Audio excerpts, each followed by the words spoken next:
Bem-vindo, morto de fome! Arruma um lugar para sentar, faz de conta que você é de casa e não repara na bagunça.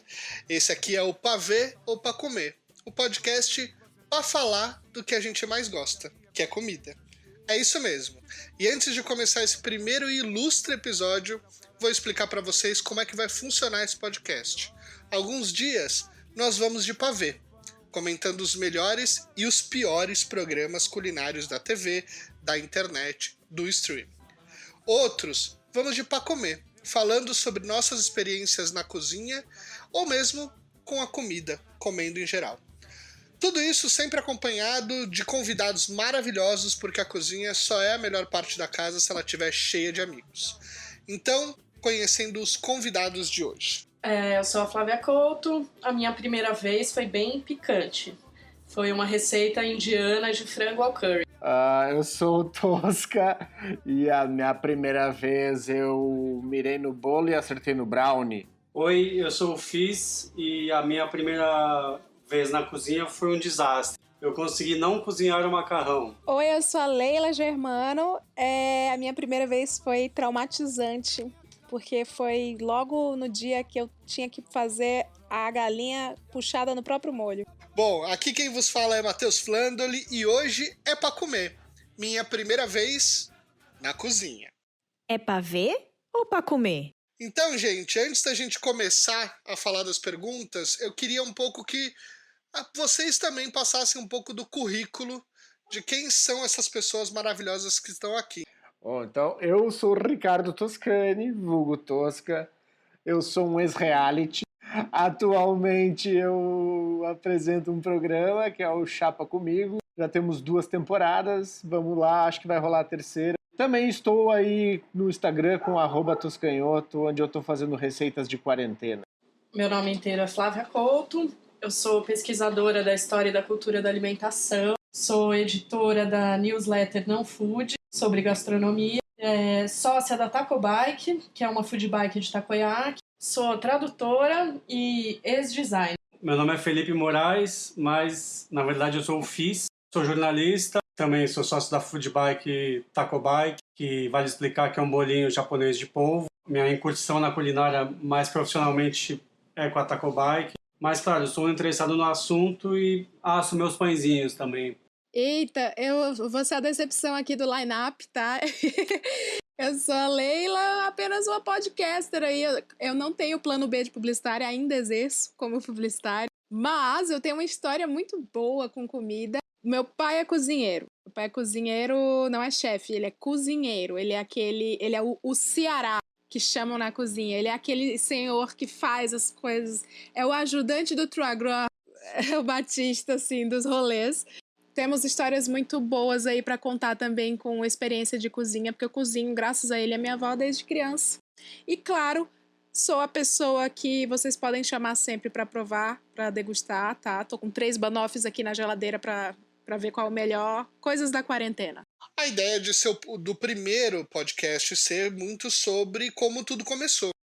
Falar um pouquinho sobre nossas memórias infantis e a caminhada de cada um até onde chegou e a relação tanto com a cozinha quanto com a comida.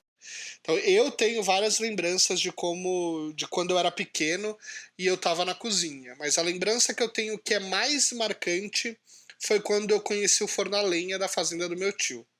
Então eu fiquei muito impressionado com o fogo, com o calor, com as pessoas fazendo comida, panelas em cima de uma chapa de ferro, eu não entendia como aquilo funcionava, e aquilo me marcou muito, e eu sentia que aquela comida que era feita ali, ela era diferente, e eu acredito até hoje, que toda vez que eu vou num lugar que tem um forno a lenha, eu sempre acho um fogão a lenha, eu acho sempre que o resultado final da comida é muito melhor. Então aquilo me marcou muito, aquilo mostrava para mim, a fazenda era gigantesca, tinha um espaço aberto enorme para um moleque de 10 anos de idade sair correndo, mas eu queria mesmo ficar ali na cozinha, do lado da cozinheira, vendo ela trabalhar e obviamente roubando um pouco de comida sempre que eu podia. E aí essa é a primeira pergunta que eu quero fazer para cada um de vocês aí. Qual que é a primeira lembrança que vocês têm de uma cozinha, ou a primeira lembrança que vocês têm de comida na vida de vocês? Tem uma história que eu acho muito louca, vai ficar meio estranho, né? Mas eu mamei até os 7. Oi? E aí, minha mãe me ameaçou do tipo assim, cara, se tu continuar tomando mamadeira com essa idade, tu vai começar a fazer a própria mamadeira. E eu, olha, que legal. Né? Porque pensei assim, tipo, tá, agora eu vou começar a cozinhar, agora é real. Mas era blefe, né? E aí ela só proibiu. E aí eu vou me encontrar mais pra frente, lá, acho que com uns 10 anos, o meu irmão começa a fazer bolo, ele foi morar sozinho. E aí ele apareceu em casa com um bolo, e eu assim, meu Deus, isso é muito legal. Fui fazer, abatumou, eu adorei, né? Solou bonito, assim. Mas aí que eu acho que eu inventei o brownie. Maravilhoso. Errei na mosca, né? Mas é isso. É a tarte tartã, não foi criada assim? Eu acho, o acaso vai me proteger. É, serendipity, o vacilo é isso. É pra ver ou pra comer? Cara, acho até que eu te comentei sobre isso pessoalmente, né? A minha avó, tirando o meu pai, né? O meu pai é cozinheiro, mas ele era cozinheiro de navio de carga. Então ele viajava o mundo todo, cozinhando para os outros. Mas quem fazia pra gente sempre era a minha avó. E aí, ela que criou a gente, ela é muito religiosa, muito católica e tal, e ela não tinha muitos estudos. Então, a gente teve uma educação sobre sabores muito, muito importante, assim, me ajudou muito para tudo na vida. E eu lembro que, como, assim, as outras crianças todas na escola, na rua, a gente era bem pobre, né? Tinha um lance de comer biscoito recheado, tomar refrigerante, salgadinho, essas coisas de recreio. E a gente não. A gente tinha um quintal dela e ela plantava as coisas, ela matava a galinha, ela matava o cabrito, essas coisas. E aí ela sentava com a gente na mesa e ela entretinha a gente com um lance muito bonitinho que era assim, ela colocava tipo 3 tipos de manga. Aí ela falava, isso aqui é a manga rosa, isso aqui é a manga coité, né, que é uma manga gigante que tem lá no Nordeste, no Ceará. E ela ia provando, aí ela fazia a gente, tipo, gamification, assim. Você sente a diferença dessa pra essa? E aí a gente ficava entretido, assim, era um jeito que a gente não queria comer fruta, a gente queria comer as paradas industrializadas. Mas era o que tinha, a gente ficava, essa é mais doce, essa é mais não sei o quê, essa é boa, essa é ruim. E foi isso, e ela fazia isso com absolutamente todas as comidas. E era muito legal, porque meus irmãos e eu, a gente passou a gostar muito de fruta e de sabor das coisas. E hoje eu tenho um senso de tempero muito bom, assim, eu sei temperar as coisas muito bem, sem, sabe, só no tato. No feeling. No feeling, sem mensurar, sem nada. E isso foi muito graças a ela.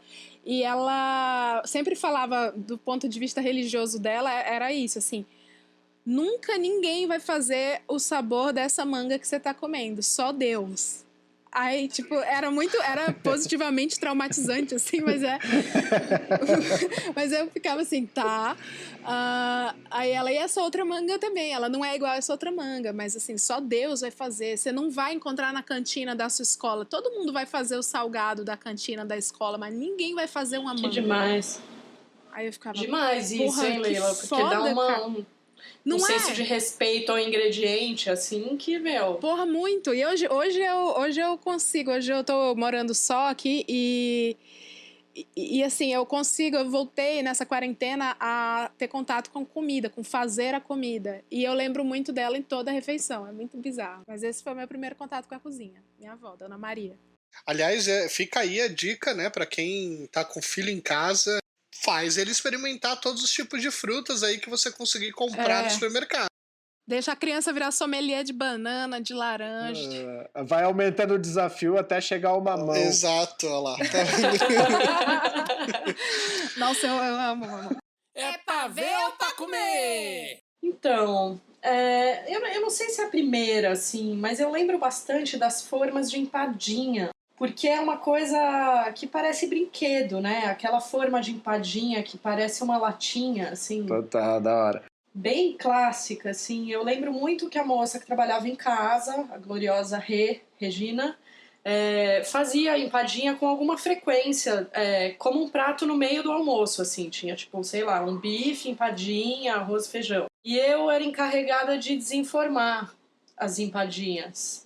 E achava que aquelas forminhas pareciam um brinquedo, um negócio de encaixar e tal. E eram as mesmas forminhas que ela usava para fazer quindim, que era uma coisa que eu também adorava. E daí eu já lembro mais de eu interagir mesmo, ajudar de verdade, assim, a fazer o quindim. E eu lembro que a gente tinha que usar as claras para alguma coisa.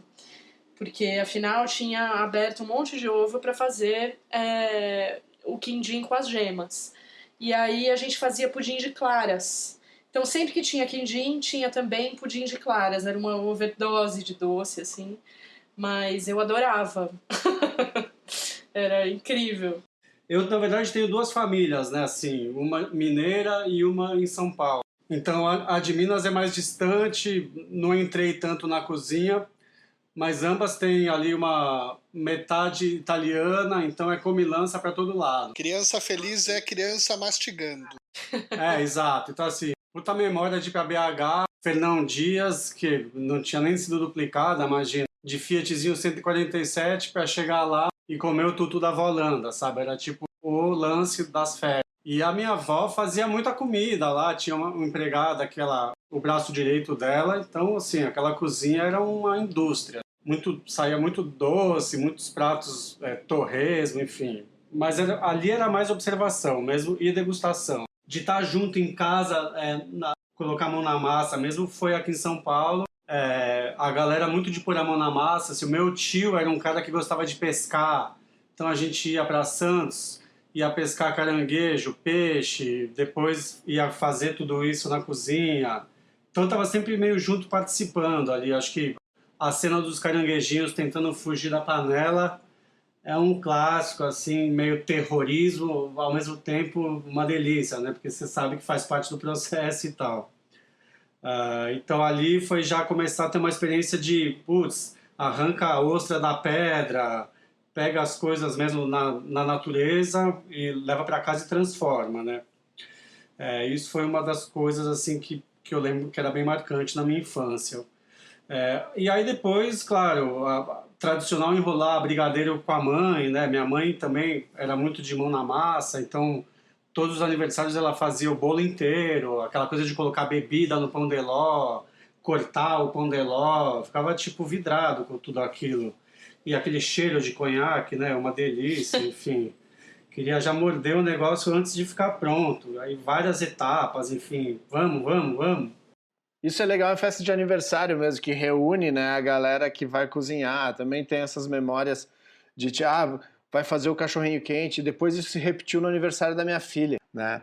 Não, maravilhoso. Aliás, esse é um ponto importante, né? Vocês tiveram mais contato, nesse primeiro contato sempre foi com mais salgado ou com mais doce? Eu, com certeza, mais com doce. Eu pra mim foi variado. Eu ali, quando a Flávia falou desinformar, eu sempre fico pensando, né, hoje em dia a gente desinforma com fake news. Mesmo caso. Já está militando, entendeu? É isso. Chega pro bolo ali, fala uma groselha pra ele. Mas, assim, eu sou bem dividido, assim, porque primos com padaria, eu também vou na minha memória, assim, tipo, brincar, cortar o pão de forma, assim, supervisão de adultos, eles do lado, mas ajudando a cortar o pão de forma nas máquinas de padaria. E isso era Porto Alegre, era uma brincadeira legal de, assim, tipo, quando a gente ia para Porto Alegre, tinha o acesso a canais que não tinha em Santa Maria, no Rio Grande do Sul, e conseguia brincar na padaria dos primos. Ali eu tive também o meu vício por Sete Belo, porque eu ficava roubando bala na padaria. Mas sempre foi bem dividido. Casa das tias era muito salgado, pastelzinho. A sobra do pastel, uma coisa chamada, não sei se para vocês é o mesmo nome, cueca virada. Não, mas eu fiz ontem. É muito bom. Aquela sobrinha de pastel. Então, aí eu fazia doce e salgado, né? Aí o pastel salgado e a cueca virada doce com açúcar e canela. Então, assim, eu acho que eu consegui olhar para os dois, assim. A minha referência de cozinha em casa, assim, de ir para a cozinha, de me ver testando, experimentando, ajudar e tal, acho que é mais salgado do que doce.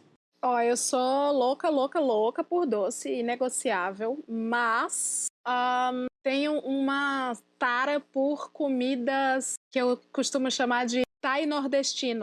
São os mesmos ingredientes, vamos combinar, não é? É leite de coco, é um camarão, você joga um curry ou um açafrão, uma coisa muito parecida. Então, eu sou muito louca por temperos. Então, por exemplo, comida salgada, né? O povo pira numa feijoada, que eu não piro tanto, não. Agora, se a feijoada levasse pimenta, leite de coco, coentro, curry, nossa, é nóis demais. Então, vamos dizer aí que também é meio a meio, mas eu sou louca por doce, acho que sou mais louca por doce.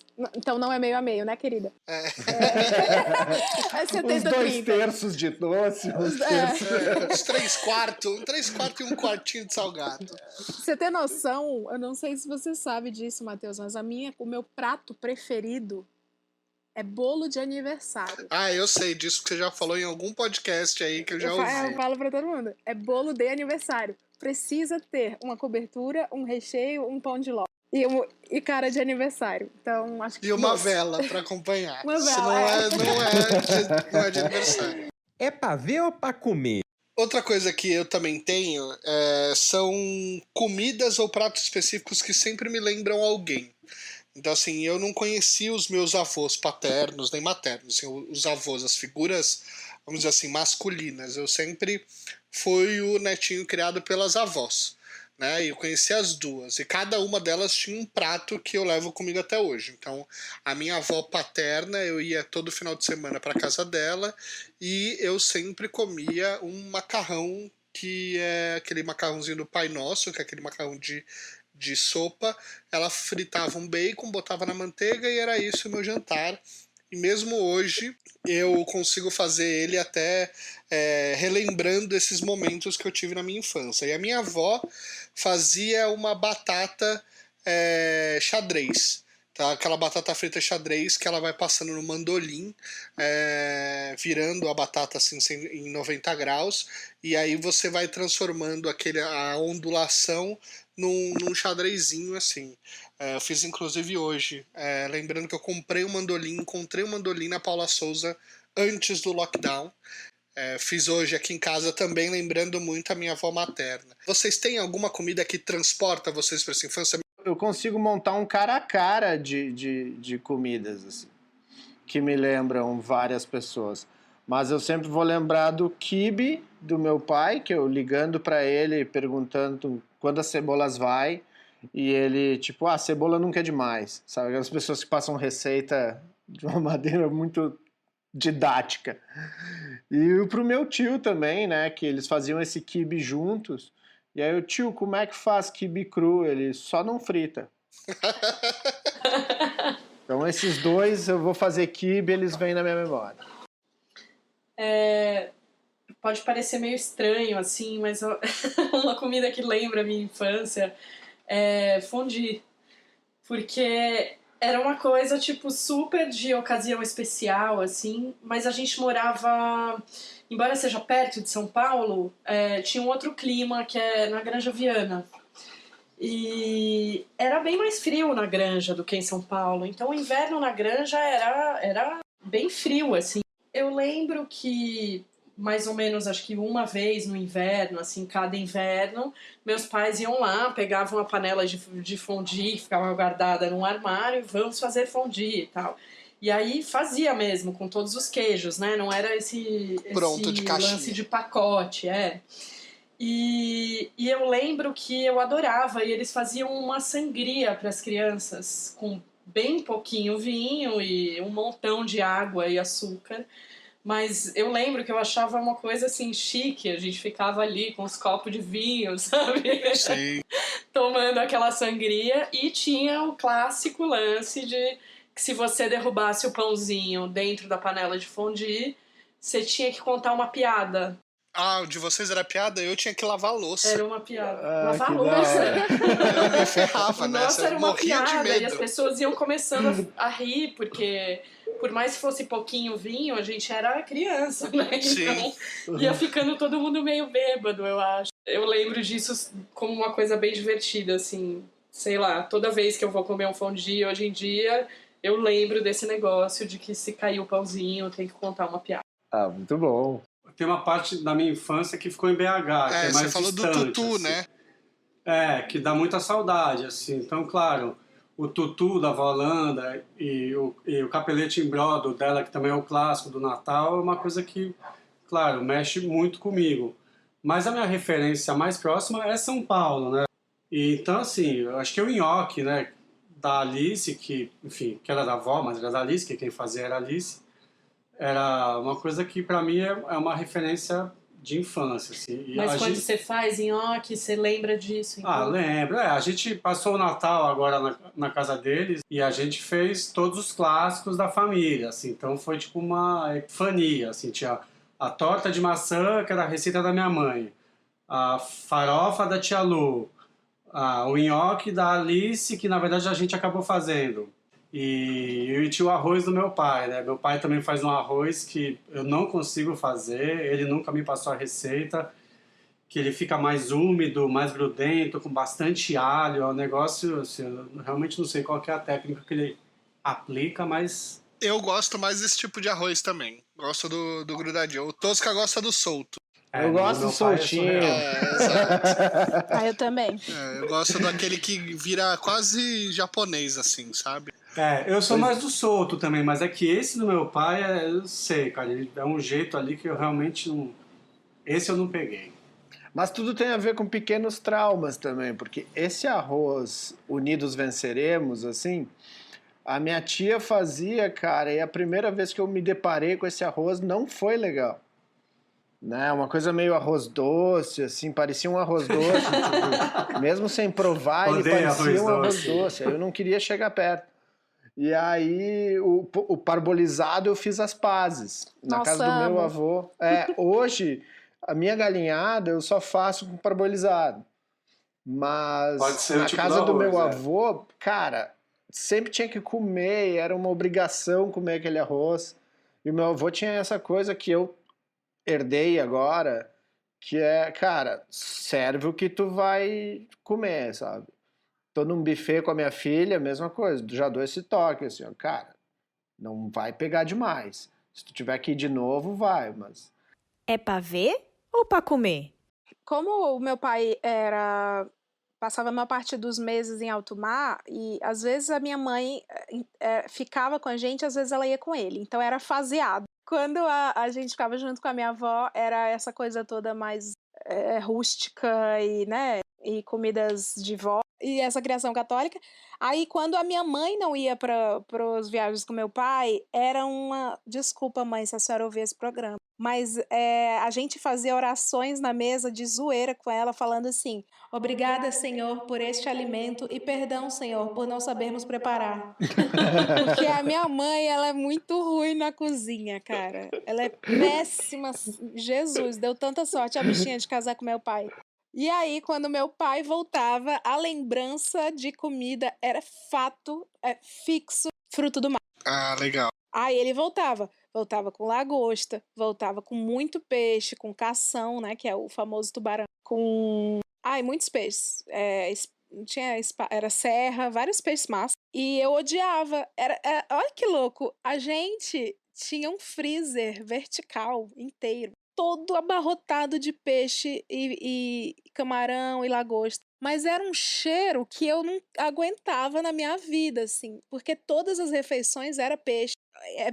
Tô bem nojentinha falando isso, né? Toma conta da casa, eu super entendo. Eu morei em Santos até os 18. Assim, é insuportável. Então, mas é muito white people problem isso. Hoje eu falando assim, eu não aguentava, porque todo o café, almoço e janta era peixe, camarão, lagosta. Peixe, camarão, arraia. Tinha muita arraia. A gente comia arraia pra caralho. Meu Deus, Nossa, o meu pai, se pudesse, a vida dele era bater na gente com cinto e fazer arraia. Então, Hobbies. Era o hobby dele, É pra ver ou pra comer? Uma coisa que eu queria falar com vocês, e acho que isso foi muito legal que a Leila falou lá no começo, que é muito da nossa relação com comida. Por exemplo, eu sou um cara que sou muito apaixonado por comida, mas eu tenho um paladar muito infantil. Eu tive problemas sérios quando criança com toda a introdução de alimento novo. Eu não aceitava, eu não conseguia, eu tive problemas e carrego algum deles até hoje. Como foi a evolução do paladar de vocês quando vocês eram crianças? Vocês eram chato para comer, comiam de tudo? Eu tirando o pão molhado, né? A pessoa molhar um pão no leite, assim, tipo, isso pra mim eu fujo, cara. E começou a virar uma piada dos amigos fazerem, mandarem vídeo. Isso pra mim é uma parada que eu ainda não consigo, mas precisando, sabe? Tipo, né, com uma arma na cabeça, umas coisas, tipo, sei lá, ó, vou quebrar teu dedo, né? Aí eu acho que vou topar. Mas evoluiu bem. Isso aí não dá nem pra considerar ser comida, né? Muito nojento enfiar o pão no leite. É um dos passos para fazer French toast. Não, mas Você passo molha é uma coisa. numa mistura de ovo e leite. Beleza. Você misturar pão, leite, ovo, fazer um negócio é uma coisa. Agora, você enfiar um pão no leite e comer é um bagulho que não dá. Eu tomava café com a minha avó e aquele pão ia se desprendendo, uns iam pulando de novo no café, assim. Sério, tipo, não. Aí você vai tomar um café e vem... A torrada francesa ou a rabanada eu faço sem ver. Eu molho e vou ali. Inclusive tem um vídeo no canal do Tosca, que é do Super Tosca fazendo rabanada, e ele não consegue fazer e ele tem que chamar a filha dele, a Tosquete, que é a filha do Tosca, para resolver esse problema, porque ele não consegue lidar com isso. Esse é o meu maior trauma, assim. Mas tem também outra coisa que eu costumo dizer, assim, tem um tempo para tu molhar o pão, né? Tipo, porque para mim o bom da sopa é o pão. Então, dá uma olhadinha rápida, aquele toque de 2 segundos, mas se passou de 3, vai dar ruim. Então eu tenho mais isso aí. O resto, cara, eu só não gosto quando a comida se junta. Então o meu grande sonho realizado foi o bandejão. Chegar no restaurante universitário e cada espaço ali, tu põe um feijão. Quando eu quero misturar, beleza. Agora aquela água da salada, quando ela encosta no arroz... Eu tenho problema com amido molhado, resumindo. Não, quero saber se o Tosca não gosta de risoto. O risoto, cara, eu gosto, mas também ali digamos que é a propaganda. Mais ou menos que já tem aquele arroz grudado lá que você também não gostava. Eu tô entendendo. O arroz grudento lá que você também não gostava. É mesmo, hein? Tem um padrão mesmo, assim, hein? Tô vendo padrões, Eu tô preparado para aquilo. Tipo, as pessoas, eu fiz um risoto. Agora, se a pessoa diz eu fiz um arroz branco e ele tá com cara de risoto, é mentira. Minhas limitações paladarescas são coisas que tiram o protagonismo do resto da comida. Eu não acho, para começo de conversa, que o coentro tira. O coentro, ele faz brilhar, ele carrega o pop nas costas, primeiramente. Segundo, eu não gosto de alecrim. O alecrim é overrated. Você trazendo polêmica para esse programa. Esculachado pelos descendentes de italiano. Ai, não sei o que na Itália. Foda-se o alecrim. Não gosto de alecrim, acho de verdade. Ele rouba muito protagonismo. E canela igualmente. Então eu também tenho problemas com rabanada. A canela, ela puxa muito o protagonismo pra ela e ela nem é isso tudo. É porque, tá entendendo? Assim, tipo, por exemplo, curry. Poderia dizer que o curry tira o protagonismo das coisas, mas ele é bom no que ele faz. Ele é como a Lady Gaga no intervalo do Super Bowl. Ele cumpre o que ele promete. Agora, eu vou colocar uma coisa mais over, eu vou colocar Inês Brasil pra tirar o brilho do momento. E ela é over e ela não cumpre a promessa de ser cantora. Você tá dizendo que o alecrim é a Inês Brasil das comidas, é isso? Eu meio que tô dizendo. O alecrim é legal, pontualmente, a Inês Brasil, um meme aqui e acolá, mas ela não é cantora. O alecrim não deve ser protagonista. Você não pode falar assim, batatas ao alecrim. Pelo amor de Deus. Põe uma pitada e não dá nem o nome da comida dele, entendeu? Ele é tipo, o line-up, ele tá bem pequenininho ali no Lollapalooza. E a canela é a Melody, é isso? A canela é a Melody, a MC Melody. Exatamente. Eu comparo o coentro como cítara. Põe discos, assim, num disco cítara o tempo todo, não dá. Mas é maravilhoso quando bem colocado. Então eu acredito que o alecrim vai nessa mesma onda. Eu lembrei de outra coisa, gente, que eu não suporto na vida. E olha, eu como tudo, menos isso. É natto. É o quê? Natto, aquele Natto? bagulho japonês. Ah, sei. Aham. Aquela selga? Não, Não, é uma A soja gosma. fermentada, né? a gosma, aquela coisa regurgitada por uma mamãe pássaro. Eu acho gostoso. E kimchi, que também é asiático, que é Eu também aquele amo. picles lá, escroto. Cara, eu acho que a comida asiática A culinária fermentada da Ásia você passa, né? passa. Eu acho que a Ásia acertou tanto em tantas coisas que eles pensaram assim, eu preciso errar. E aí eles criaram o kimchi e o natto. Mas assim, se alguém come do meu lado, sem exageros, eu começo a ter ânsias de vômito real, assim, de sair, talvez. A minha filha conseguiu me explicar, assim, como ela não gosta do molinho do tomate, a Alice. E aí eu, cara, que frescura, não sei o que. Ela, pai, tu não tem isso com pão molhado? Eu, tá bom. Tá. Me dá uma ânsia. Eu, tá bom. Venceu. Venceu, belo argumento. Vamos adiante. É pra ver ou pra comer? O meu não é nada demais. Quando eu era criança, eu não comia peixe nem frutos do mar e aprendi a comer isso com uns 19, 20 anos já. Uma vez que eu fui viajar com a família de uma amiga e aí ficava meio chato, assim, porque, claro, eles queriam comer coisa do mar toda hora, em todas as refeições, e aí eu era aquela pentelha que não comia. Então eu resolvi comer na viagem pra não fazer desfeita, assim. E aí eu comecei a adorar. Então, nos últimos dias da viagem, a gente já estava ali no Ribeirão da Ilha, em Florianópolis, comendo sequência de ostra, não sei o que, umas coisas que eu jamais imaginei que eu comeria. Assim. E aí, desde então, passei a amar frutos do mar. Mas quando era criança, tinha uma dificuldade mesmo. Bom, eu, na verdade, nunca tive também de problemas, assim, acho que fui bem educado. Nunca teve miguelagem, mas também sempre teve uma educação. Então eu não era curioso, acho que eu fiquei mais curioso, mais velho, assim. Mas quando eu era criança e tal, que foi uma vez que a gente foi numa feira, festa da uva, da sei lá o que, em Vinhedo, do morango, sei lá. E eu experimentei sushi, assim, aqueles tipo osomaki, né, que vendia de rolo, assim.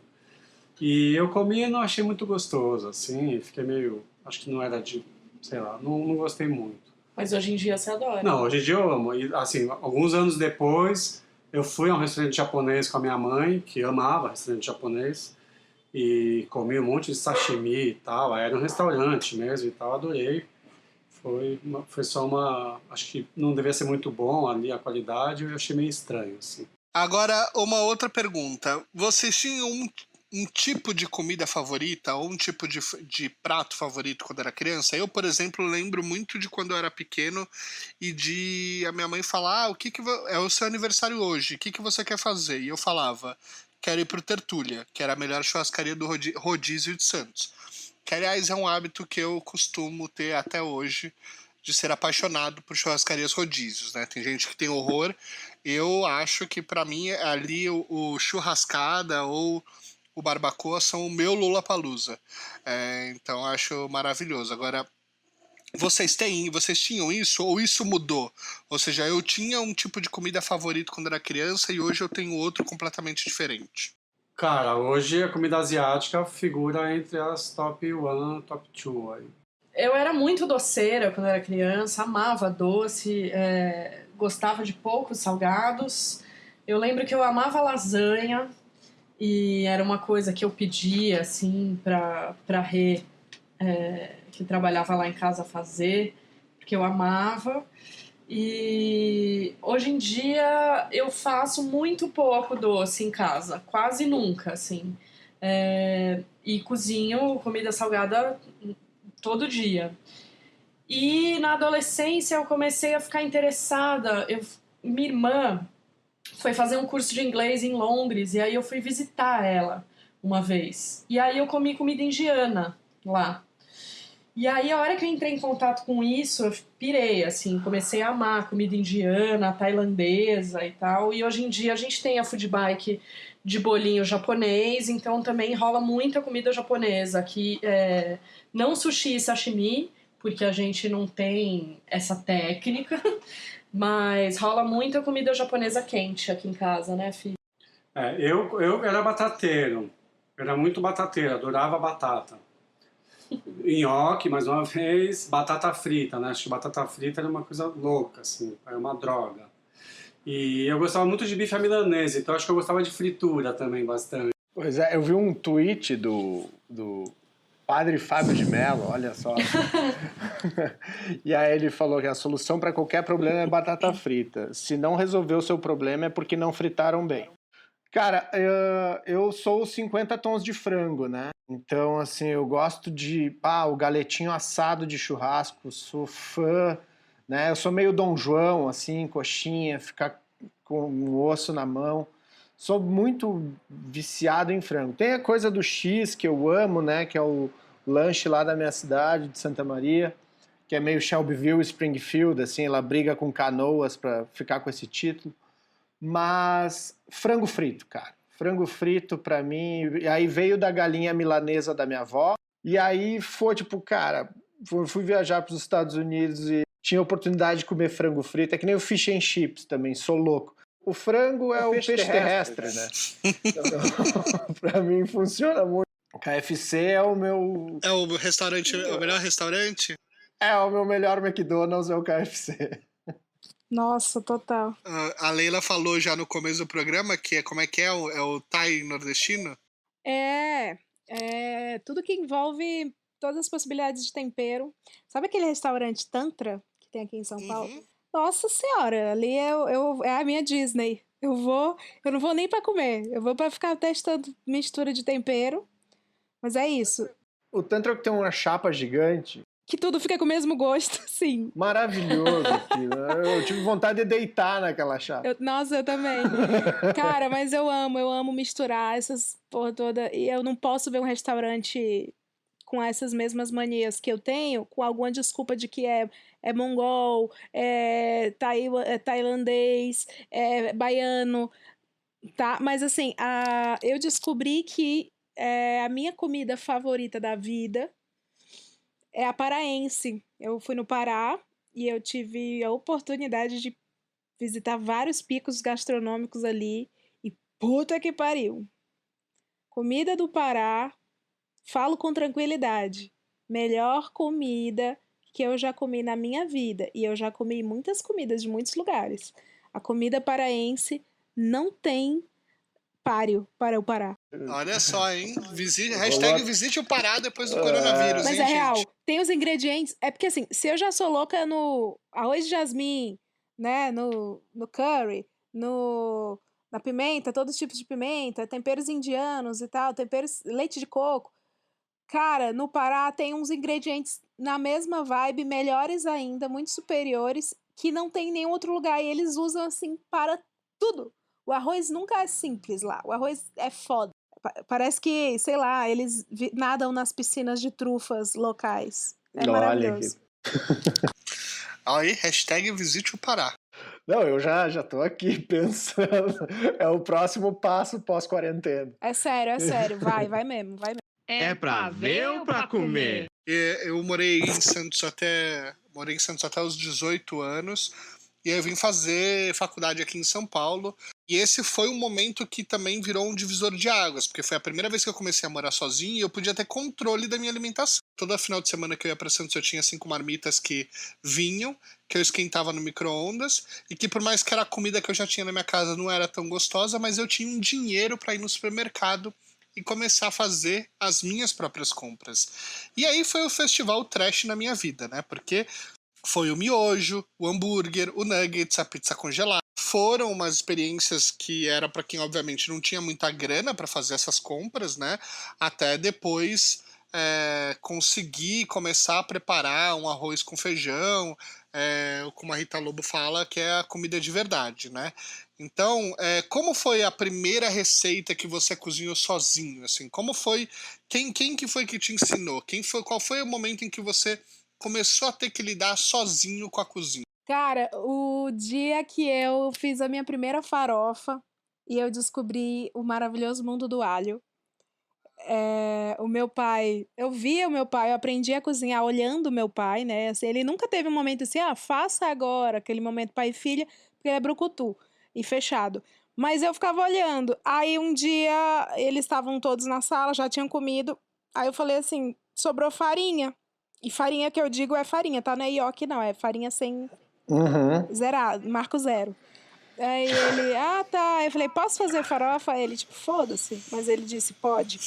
Aí eu peguei e fui lembrando das coisas que eu via ele cozinhando quando ele salteava as coisas. E aí eu ficava assim, e se eu juntar as coisas que ele usa pra saltear com essa farinha? Vamos lá. Aí eu piquei uns alhos, joguei um azeite, piquei cebola e joguei tudo, pus a ordem que ele fazia as coisas. Cara, quando o cheiro subiu, eu fiquei assim, puta, Samira Close, puta que pariu, belíssima. Aí, cara, eu fiquei, cara, então é isso, esse cheiro é dessas coisas. É uma emoção muito bonitinha. Aí eu joguei coloquei um pouco de manteiga, joguei a farinha e fui medindo até onde eu queria ela úmida e tal. E foi só isso. Essa foi a minha primeira, aspas, receita. Eu era bem criança. Mas provar e ficar, cara, o mesmo gosto. Nossa, que legal. Aí você começa a desbravar, né? Então eu vou agora, na próxima, eu vou jogar ovo. Não, e farofa é um negócio que eu tô vivendo muito agora, assim, sabe? De você pegar e começar a criar do nada receitas. É o lugar onde eu tô testando coisas que eu não quero pegar receita. Eu simplesmente Farofa é maravilhoso. entendi a parte do processo que funciona, e aí você começa a incrementar e acrescentar, e você vai se descobrindo ali. Então eu tô aprendendo isso agora, é maravilhoso. Eu acho farofa uma parada muito pessoal. É igual o Yakult e barrinha de cereal, assim, eu sou contra você fazer uma farofa e querer que todos amem, porque a farofa é tipo, vai ser o que você ama. Geralmente, quando alguém chega todo feliz, satisfeito com a travessa de farofa na mesa, eu não vou amar tanto. E a pessoa tá muito feliz, assim, e eu amo muito farofa pra queimar o filme de uma farofa comigo, sabe? Eu fico mal quando chega uma pessoa com a farofa, ela é meio sem sal, meio sem pimenta, meio sem crocância. Eu fico, legal. E a pessoa fica na expectativa, né? Tá bom aquilo, você não tá gostoso, sim, e você fala... exato. Eu gosto de coisa agridoce em farofa, eu gosto de banana em farofa. E as pessoas não gostam. Aí eu fico, Nossa, Leila, a gente precisa sair pra comer juntas, meu. Tô vendo que a gente tem um gosto muito parecido. Mulher, vamos demais dar assim, um rolê ali negócio... pela Zona Norte, depois vamos todo mundo pras docas lá no Pará, vamos fazer um grupo paraense, de zap aí pra comida viajar. Tailandesa, leite de coco, pimenta. Nossa, eu amo demais.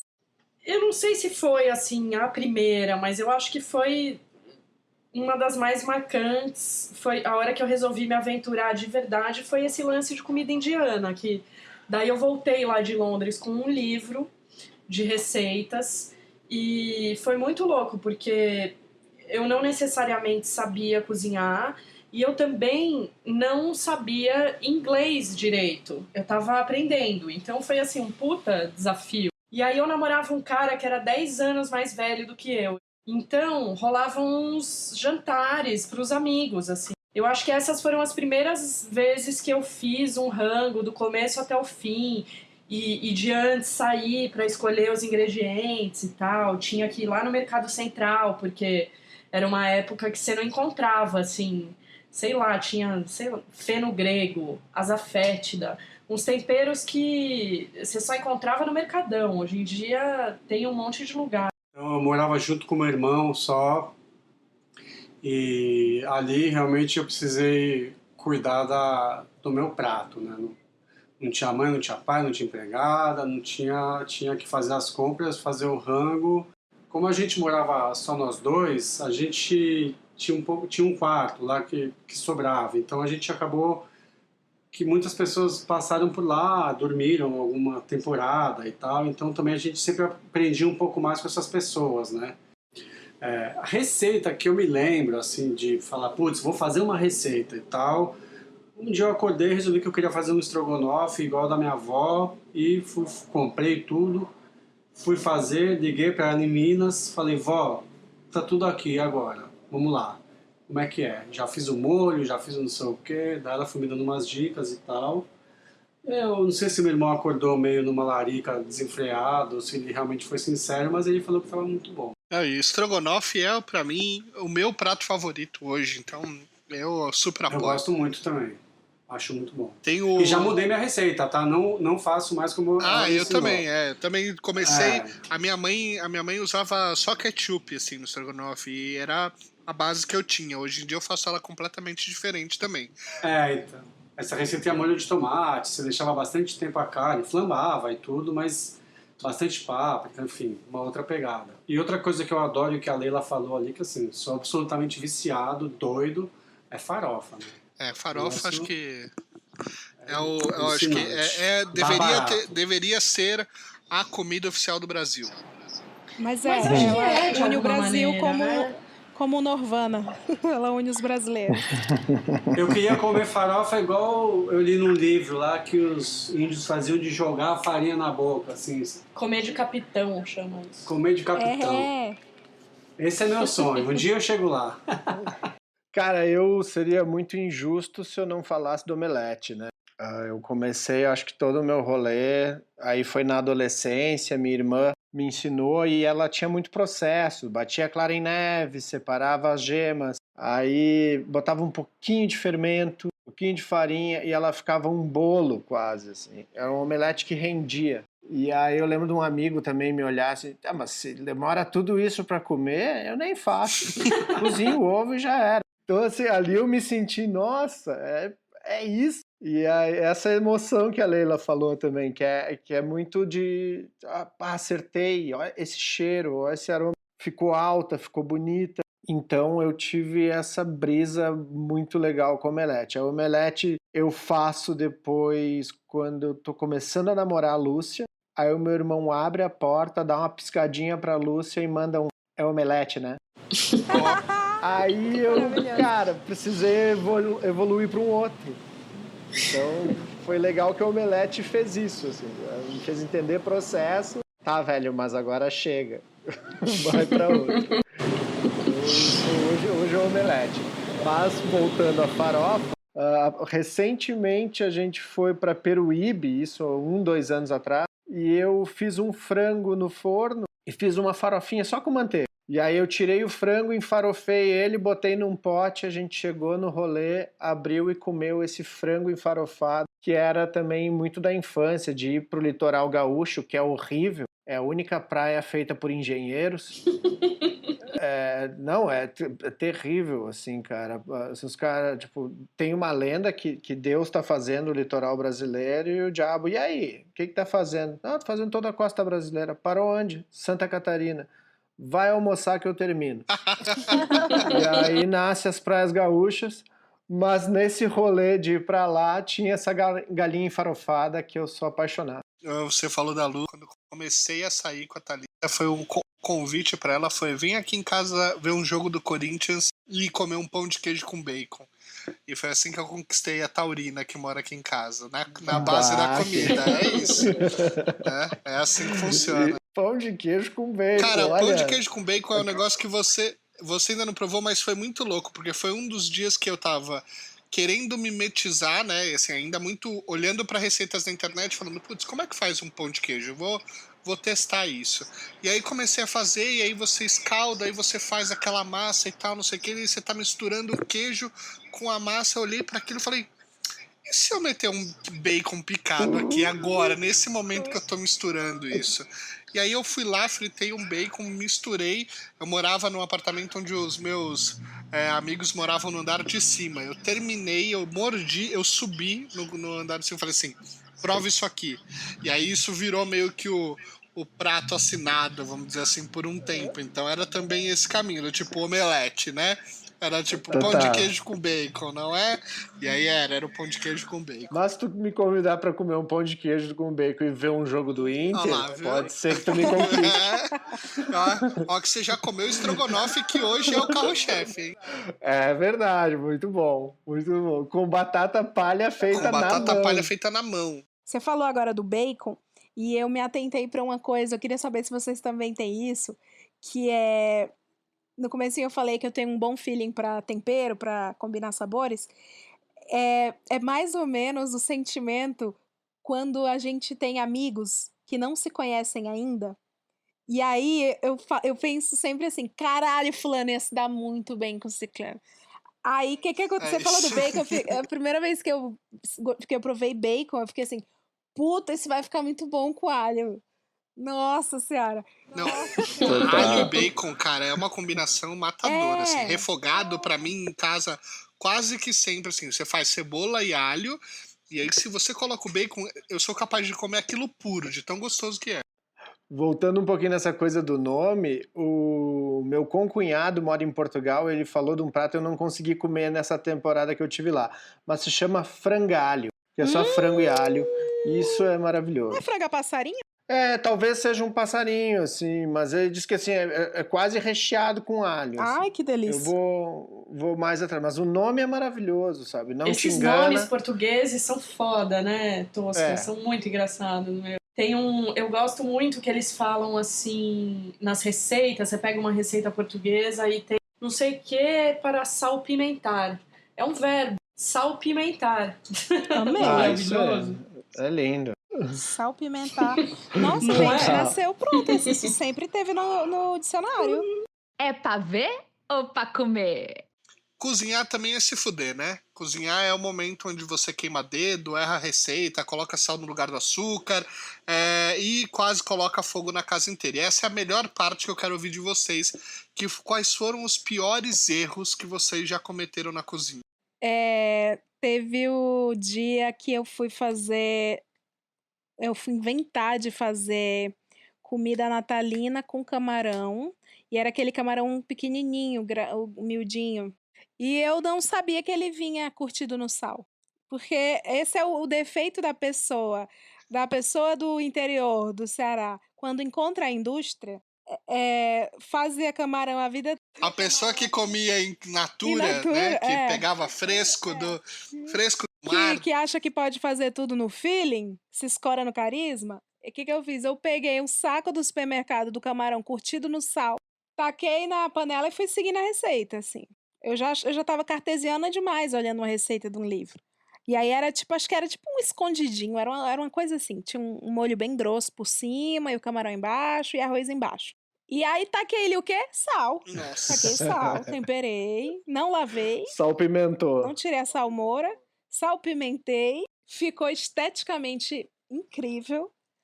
E aí mandei pro prato das visitas. E era o jantar do Natal. Vixe. A cara do povo, assim, parecia que tava comendo fandangos de queijo. olha a crítica social foda. O povo, assim, não sabia se engolir. E a minha cara, né? Tá bom? E aí? Tá bom? Tá bom? Isso, porque o cozinheiro, ele quer a aprovação das pessoas. Ele quer likes. Ele quer likes. Ele quer like, ele quer que você comente. O povo educado assim, tá um pouco salgado, né? Me dá um pouquinho d'água. Todo mundo pedindo muita água. Assim. Então, a galera tava pedindo a Anitta, pedindo muita água. Aí eu fui provar, cara, minha boca cortou na hora. Nossa Senhora. Eu lembro de uma receita tailandesa que eu fiz uma vez, nessas do namorado professor e os amigos todos lá reunidos para comer o rango tailandês que a gente ia fazer e tal, e era uma carne salteada com castanha de caju e a pimenta vermelha, assim, dedo de moça. E eu segui a receita à risca. Só que, cara, eu acho que era uma receita para tailandeses mesmo. E a castanha de caju, ela sofreu um fenômeno, assim, que ela virou uma esponjinha da pimenta. Então, você comia a carne, tudo bem. Mas a castanha, ela se transformou elas se transformaram em pequenas pimentinhas, assim. Então você comia uma castanha, parecia que você estava dando uma mordida numa pimenta, direto. Crua. Foi uma loucura, meu. Ninguém conseguiu passar da segunda garfada. Tipo, aquele nível de pimenta que sai fumaça pela orelha, sabe? De desenho do Pica-Pau, assim. Total, desenho ensina muito também.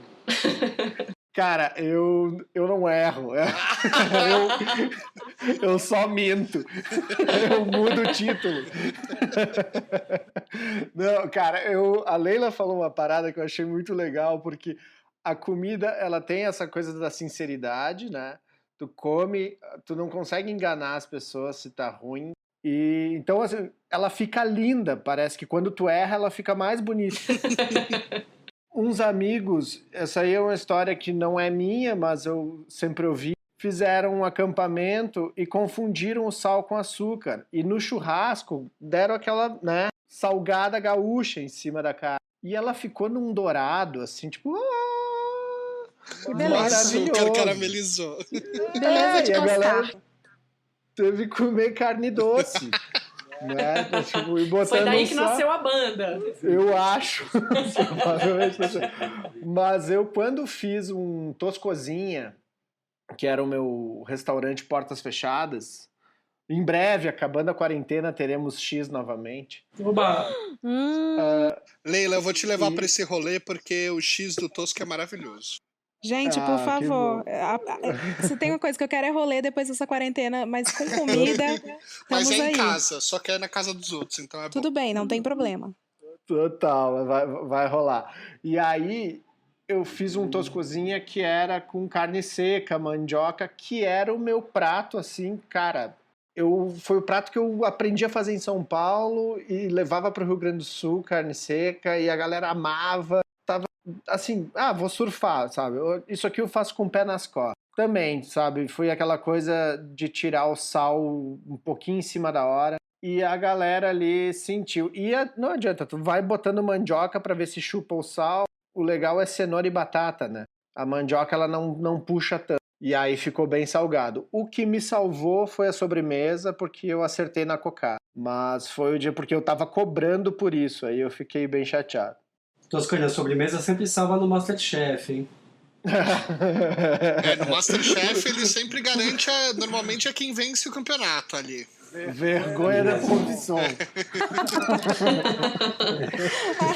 pra ver ou pra comer? Eu tô alinhado com o Toscana e com a Leila. Acho que a gente sempre espera um elogio, a gente quer agradar. E eu também não erro. Não, brincadeira. Tô me esforçando aqui para encontrar um erro na minha carreira. Encontrei um padrão. Acho que assim como o Toscana tem o padrão do amido molhado, que ele não rola, eu já percebi que eu tenho dificuldade com... Tenho não, né? Passei por apuros com a técnica de, basicamente, sei lá, no takoyaki que a gente faz, que é um bolinho... Maravilhoso, Que é inclusive. uma massa tipo de panqueca. Ele é feito numa chapa de ferro fundido, que tem que estar muito bem untada e preparada para você fazer, senão não dá ruim. E já houve casos assim de você ficar tipo aniversário, contratados, e assim, você perde uma chapa para você retomar o processo ali, voltar para o trilho, é um negócio complicado. Já aconteceu e é o desespero. Bem assim, no início da Taco bem no Bike, né? começo, Os primeiros eventos, assim, E às assim, vezes dava ruim. Hoje em dia não acontece mais, mas já aconteceu, né? Já aconteceu, porque às vezes você vacila ali, não tem jeito. Mas... E cozinhar na rua tem dessas coisas também, né? Principalmente tem na coisas rua. muito imprevisíveis. Às vezes rola um vento que apaga seu fogo, você não percebeu, tá ali tentando virar bolinho, fogo apagado. Enfim, com o tempo a gente foi desenvolvendo, né, técnicas e tal para perceber antes, para remediar e tal, mas é muito louco cozinhar na rua, né? Na verdade, um dos grandes segredos do takoyaki é a chapa, né? E a gente aprendeu e agora não rola mais, assim, mas já rolou e assim... Cozinhar na rua é que nem o Faustão fala, é só quem sabe faz ao vivo, porque... E a food bike... E assim, Essa bobagem fervilhante. Sintonia. E vem um personal Faustão Nós, na tua tios do cabeça, pavê, assim. nós, tios do pavê, a gente é assim, entendeu? A gente já tá ligado nesse. Mas é isso, é quem sabe faz ao vivo, é complicadíssimo. E tem uma coisa que eu acho muito bom, que depois, da segunda vez que eu encontrei vocês, cuidado, não come agora, espera um pouquinho. Porque, nossa, eu quase morri com o primeiro, assim. Que ele vem muito saboroso, muito lindo, ele te entrega na mão, tu põe na boca, ele tá super pegando fogo, assim. É muito, muito quente, muito quente. A gente passa o dia inteiro falando para as pessoas, a gente entrega a porção e fala, cuidado que é muito quente. Espera um pouco para comer, faz um furinho, assopra e tal. E aí sempre chega no fim do dia, a gente faz uma porção pra gente, né? E a gente se queima. Todas as vezes. A gente passa o dia inteiro ele é muito falando pra pessoa esperar. Não tem como, e assoprar, visualmente depois... ele já é incrível, né? É pra ver ou pra comer? Eu comecei a ver umas coisas nesse período de quarentena aí, que era o medo do jovem. Aí a enquete era coronavírus ou a panela de pressão. E quando eu votei, a panela de pressão tava com 72% de mais medo do que o coronavírus. Por que é isso? Quando vocês começaram a cozinhar, vocês também tinham medo da panela de pressão? Ainda tem? Meu amor, eu nem comprei. Preciso comer feijão. Preciso comer feijão? Eu vou na farmácia, eu compro um frasco de ferro, sulfato e resolvo. E aquele Emecap, que era Max, que tem queratinas e outras coisas. Enfim, Centrum. Porque feijão é coisa de quem não toma Centrum. Mas, Leila, dá pra você fazer feijão sem a panela de pressão. Gasta um pouco mais de gás, mas dá pra fazer. Recomendo. Um pouco mais quantas horas? Inclusive. 12 horas de molho. Se você fizer um molho longo, depois na panela não demora tanto. Uns 40 minutos, assim, já rola. Mentira! Gente, eu vou fazer amizade com vocês. É que você tem que fazer... Mas troca ela a só água não do falou molho. que o molho é de 24 horas antes. Não tem problema. Porque é caro deixa de molho, comprar. vai. Se você deixa de molho se e você deixar vai. 24 horas, você cozinha 15 minutos. Remédios e vitaminas. Eu vou depois trocar ideia com vocês aí, pra saber como é que faz aí. Demorou. Eu não tive panela de pressão por bastante tempo da minha vida, assim, depois que eu fui morar sozinha, porque sim, tinha medo da panela de pressão. E fazia feijão na maior, fazia isso. Me planejava e fazia um molho mais longo. E depois, uns 40 minutos, o feijão tava bom. Eu nunca tive medo. Com a Taco Bike, a gente começou, no início, a gente fazia o polvo na panela de pressão. E eu tinha um pouco de medo ainda. E fui perdendo, assim. Hoje em dia tenho bem pouco. Sou dessas que desliga o negócio e puxa essas coisas que falam pra não fazer nunca, porque é assim que explode, sabe? A gente vive num mundo que tem muitas modernidades. A gente já decodificou o genoma, a gente tem acetona, a gente tem pendrives, a gente tem nuvem para guardar arquivo. Como que a gente continua usando panela de pressão, gente? Tem panela de pressão elétrica, que ela controla tudo pra você. Não, mas ainda é uma panela de pressão. Mas é porque ela cozinha mais rápido. Eles que lutem para desenvolver uma tecnologia melhor, cara. Tem uma de micro-ondas. Mas aí acho que já junta duas coisas que, não sei. Aí até eu tenho medo. Eu nunca tive medo de panela de pressão. Nunca tive. Achava até louco o negócio do barulhinho e tal. Pirava naquele... Achava massa. Eu também não tive. Eu tive muito mais... Assim, eu por não ter tanto medo, eu já cheguei a secar comida dentro da panela de pressão.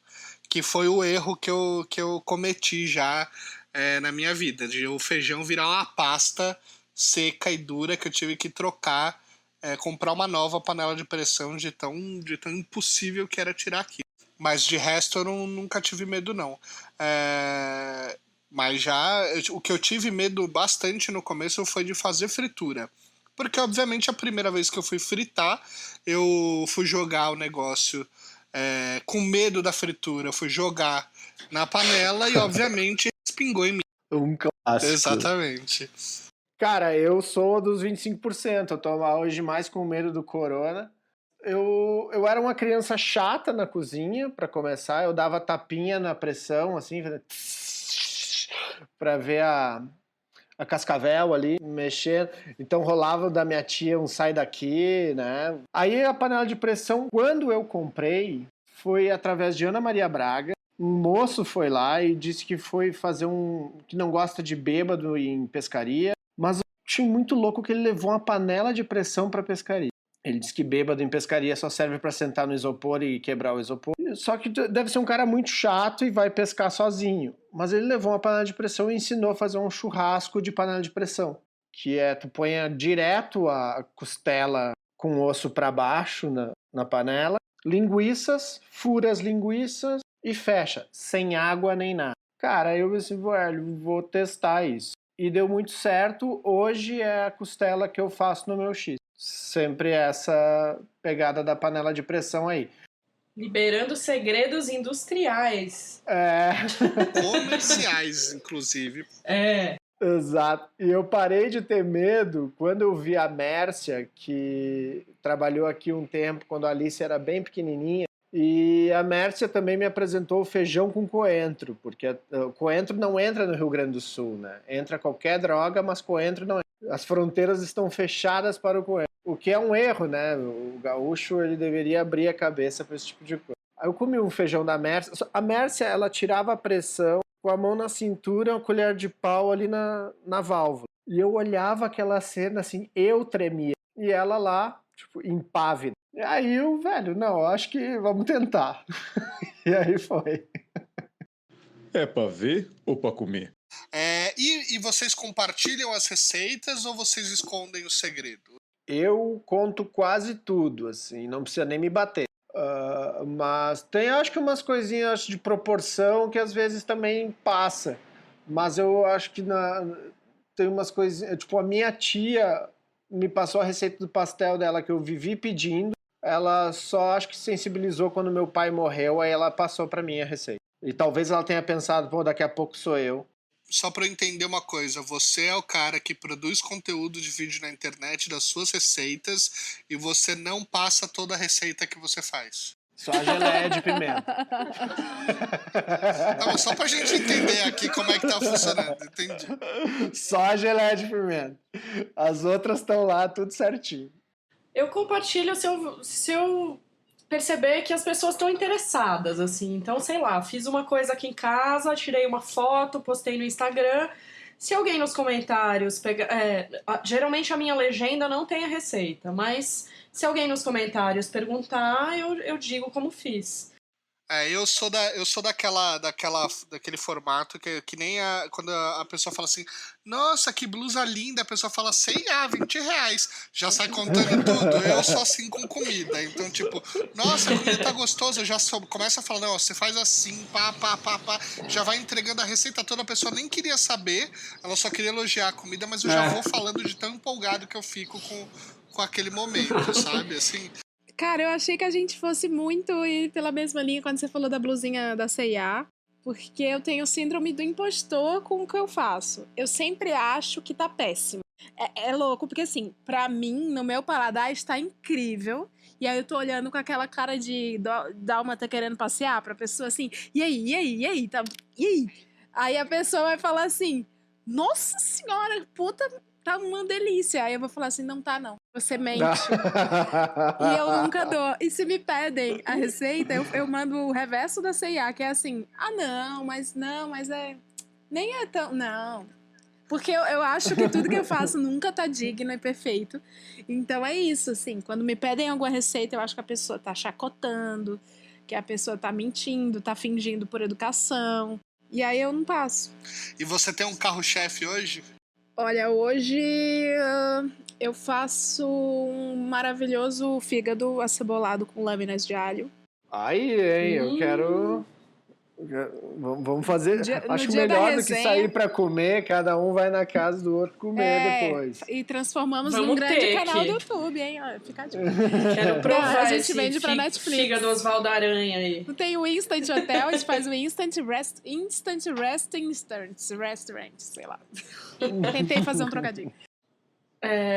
Eu também sou dos caldos. Curto fazer um caldo, acho que caldo é o que há, é a essência do sabor. Você chega ali num negócio que depois dá para você usar em um monte de coisa.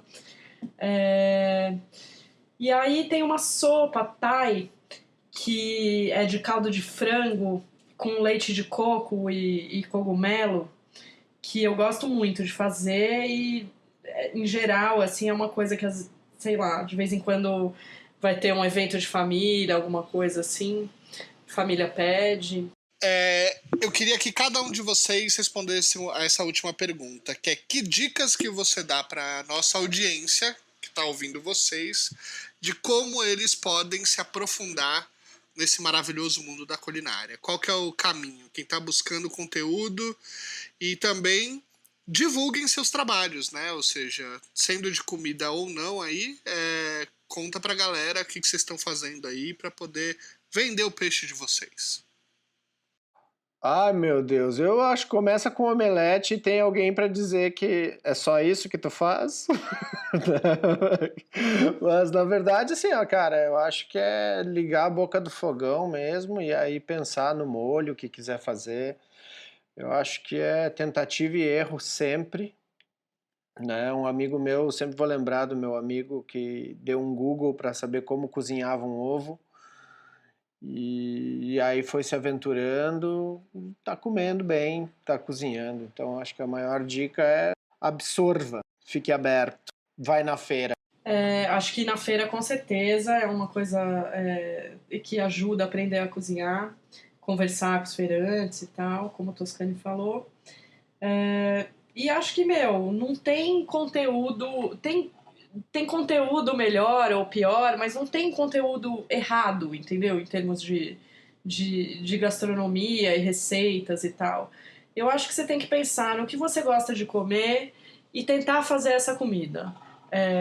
Então você vai num restaurante, claro, você não vai tentar na primeira vez que você vai cozinhar fazer um bife Wellington, ou sei lá, uma coisa super complicada com 300 mil passos e tal. Mas eu acho que é isso. Você gosta de estrogonofe? Então vai lá tentar fazer um estrogonofe que não é uma colher de ketchup, outra de mostarda e uma maionese para diluir os dois, entendeu? Eu acho que daí você vai tentando. E a internet está aí para ajudar. A minha newsletter não é de receitas, mas eu acabo citando bastante pratos consagrados, como eles surgiram e tal. Eu acho que a gente acaba aprendendo bastante sobre como fazer um prato, a hora que a gente pensa como que ele surgiu, em que contexto. Então fica aí a minha autopropaganda. Sigam @nãofood. No link na bio tem as coisas lá para você se cadastrar e começar a assinar a newsletter. E é isso aí. Acho que é consumir o máximo de conteúdo possível e ir pra cozinha. Cara, eu acho assim, se você nunca cozinhou na vida, aprende a cortar uma cebola, um alho, refogar um legumezinho, fazer um arroz e vai arriscando o que você gosta de comer, que acho que um omelete, como o Toscani bem sinalizou, que ovo faz parte do processo, e vai testando, cara. Olha na internet, ajuda bastante, tem muito canal, né? O próprio Toscani tem um canal super legal com dicas ótimas para você aproveitar as coisas da sua geladeira e tal. Gracias. A Rita Lobo tem um livro também assim, que é muito bacana, que a gente ganhou aqui em casa e a gente usa muito também, de como aproveitar o que está na geladeira. Acho que para quem está começando, é meio isso, não adianta pirar de receita, do super prato, porque não vai rolar. E para quem já cozinha e quer ir avançar, eu acho que, cara, compre os livros, lê as receitas e adapta ao seu gosto. Não adianta ficar pirando muito. Assim, óbvio que tem técnicas que não tem jeito, você tem que aprender, mas acho que a comida ainda ela é uma coisa muito do seu gosto. Então pega aquela receita como um roteiro, vai nela e o que você tiver usar para adaptar, vai embora. Não tem erro, é realmente tentativa e erro. E é muito prazeroso. Olha, como eu não tenho propriedade como este timaço de profissionais da área, eu vou falar que sejam criativos e tenham uma visão contemplativa sobre a comida, que foi o que eu aprendi pequenininha e é o que me traz até hoje neste micro apartamento, até aquele cantinho ali que eu estou olhando, que é a cozinha. Olhem para, como já falaram, né, para os ingredientes com uma certa contemplação, porque a comida tem muitos significados e quando você combina as coisas, você é curioso sobre como vai ficar o sabor das coisas. Coisas incríveis acontecem e portanto, momentos maravilhosos acontecem a partir daí. Então, é isso. Contemplem o alimento e sejam curiosos. Agora, o que eu tô fazendo da minha vida? Eu não sou da cozinha, eu sou podcaster. Eu sou uma marqueteira no momento, mas eu sou podcaster. Tem um podcast chamado Hoje Tem, que é a coisa mais fofinha e legal do mundo. A gente traz informação para as pessoas e ri na cara da informação. Então é sempre com humor e deboche o prisma com que a gente trata assuntos. Todo nas redes sociais, @LeilaGermano, tá? No Instagram, no Twitter, pode seguir lá nos dois, a gente fala coisas nada ortodoxas. E eu tô também com o meu alter ego no Instagram, que é o @BomDiaDoMal. São mensagens de bom dia e de escárnio e maldizer, como na época trovadoresca. São fotos de gatinho, bebês, céu, esmilinguido, com fontes manuscritas, mas com mensagens comunistas e satanistas para a gente mandar no grupo da família e as tias, vós, vô, tudo repassar e não saber o que acabou de repassar. É muito legal. Quero muito. Já vou seguir. Sigam, @Bom Dia do Mal. É maravilhoso. Eu só queria dar mais uma dica aqui, que é o filme Estômago. Eu tava vendo esse filme e eu pensei, nossa, eu faço isso. Olha que legal, eu também faço isso. Que é quando esse filme é maravilhoso. Tem Babu Santana, que eu amo. Conhecia antes de ser modinha. E cara, um filme que fala... A gente falou do Ratatouille, que é um dos meus filmes favoritos, mas o Estômago também é uma baita aula de cozinha. Então é um filme que eu gosto muito. Fora isso, tô no @toscanhoto. Já falei lá no início, o canal é o Culinária Tosca e lá na Testmade chapa comigo. E eu tô louco pra chapar com vocês em breve. Que delícia! Então é isso. Eu espero que você tenha gostado desse episódio. Quero agradecer todo mundo aqui por esse papo. Foi incrível mesmo. Já tinha escrito que ia ser incrível porque eu já sabia da qualidade de vocês. Então, você, audiência, conta pra mim o que você achou lá no meu Instagram, que é @MatheusFlandoli, tudo junto. Então, vamos continuar falando de comida por lá. E até o próximo episódio de Pra Ver ou Pra Comer. Tchau!